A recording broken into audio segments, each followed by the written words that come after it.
ಓ ಮೈ god, finally ಸಿಕ್ತು ನನಗೆ. ಅಬ್ಬಬ್ಬಬ್ಬ ಲ್ಯಾಟ್ರಿ. ಏನು ಲಾಟ್ರಿನೋ ಏನೋ, ಹೆಣ್ಮಕ್ಳಿಗೆ ಗೊತ್ತಿರುತ್ತೆ ಇದೇನು ಅಂತ. ಹೋಗ್ಲಿ ಬಿಡಿ. ಇವತ್ತು ನಾವು ನಮ್ಮ ಮನೆಯಿಂದ ಹೊರಟಾಗ 2 ಗಂಟೆ ಆಗಿತ್ತು. ನಾವು ಚನ್ನಪಟ್ಟಣಕ್ಕೆ ರೀಚ್ ಆಗೋಷ್ಟ್ರಲ್ಲಿ ಆಲ್ಮೋಸ್ಟ್ 3 ಗಂಟೆ ಆಗಿತ್ತು. ಆ್ಯಂಡ್ ನಾವೇನು ಎಕ್ಸ್ಪೆಕ್ಟೇಷನ್ ಇಟ್ಕೊಂಡು ಹೋಗಿದ್ವಿ ಅಂದರೆ ಇಷ್ಟು ಬೇಗ ಹೋಗ್ತಿದ್ವಿ, ಸೊ ನಾವೇ ಫಸ್ಟ್ ಇರ್ತೀವಿ, ಸೊ ಪಟ್ಟಂತ ತೊಗೊಂಡು ಬಂದುಬಿಡೋಣ ಅಂತ ಅಂದ್ಕೊಂಡು ಹೊರಟಿದ್ದು. ಆ್ಯಂಡ್ ಅಲ್ಲಿ ಹೋಗಿ ನೋಡಿದ ಮೇಲೆ ಗೊತ್ತಾಗಿದ್ದು ಬ್ಯಾಕ್ಗ್ರೌಂಡ್ ರಿಯಾಲಿಟಿ ಏನು ಅಂತ. ನಮಗಿಂತ ಮುಂಚೆ 2 ಕಾರ್ ಜನ ನಿಂತಿದ್ದು. ಇದೆಲ್ಲ ಆಗ್ತಿದ್ದಂಗೆ ಅಲ್ಲೇ ಚಿಕ್ಕ ಚಿಕ್ಕ ಜಗಳ ಶುರುವಾಯಿತು.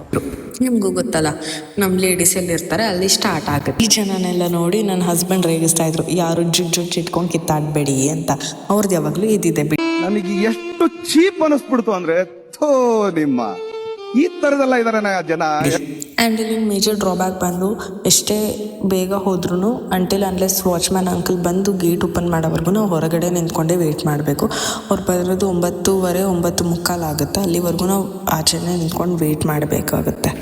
ಆ್ಯಂಡ್ ಇನ್ನೊಂದು ಸ್ಟಾಫ್ಸು ಅಷ್ಟು ಜಗಳ ಆಗ್ತಿದ್ರೆ ಅದನ್ನು ರಿಸಾಲ್ವ್ ಮಾಡಿ ಒಳಗೆ ಬಿಡೋಣ, ಅದೆಲ್ಲ ಏನೂ ಇಲ್ಲ. ತುಂಬಾ ಕಂಡೀಷನ್ಸ್ ಇದೆ.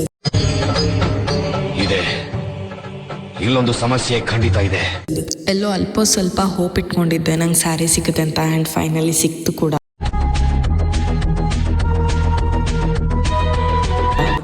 ಒಳಗಡೆ ಫೋಟೋಸ್ ಆಗಿ ವೀಡಿಯೋಸ್ಗೆ ಏನೂ ಅಲೋ ಮಾಡಲ್ಲ. ಇನ್ಫ್ಯಾಕ್ಟ್ ಅವ್ರು ನಮ್ಮನ್ನು ಟಚ್ ಕೂಡ ಅಥವಾ ನಮ್ಮ ಫೀಲ್ ಮಾಡಿ ನಮ್ಮ ಮೇಲೆ ಹಾಕೊಂಡು ನೋಡೋಕೆ ಕೂಡ ಬಿಡಲ್ಲ. ಆ್ಯಂಡ್ ಫೈನಲಿ ನಾನು ನನ್ನ ಸ್ಯಾರಿ ತೊಗೊಂಡೆ. ಆ್ಯಂಡ್ ದಿಸ್ ವಾಸ್ ಆ ಡೇ. Thanks for watching.